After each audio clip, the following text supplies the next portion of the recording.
だからもう世界に見つかっちゃったんでね。そうだよね。はい。まあクローザー候補とも言われてますし、クローザー。で開幕当初は大会前から井端さんが本当ボールも仕上がってるし、いい球投げるからポイントになるかもなんない選手とも言ってたんで。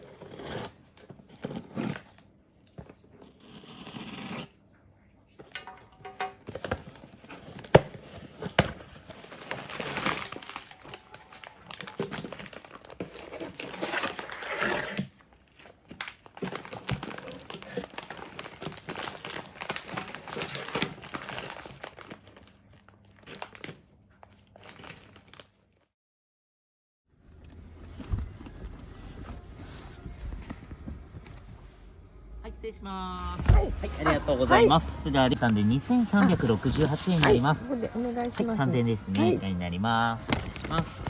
ありがとうございます。また追加4本とも減ってたんで、ちゃんと標準で上がってますので、ありがとうございます。ありがとうございます。お帰りは、右です。よろしくお願いします。はい、すみません。だいぶ減ってたってやっぱ危なかったね。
じゃダメよ。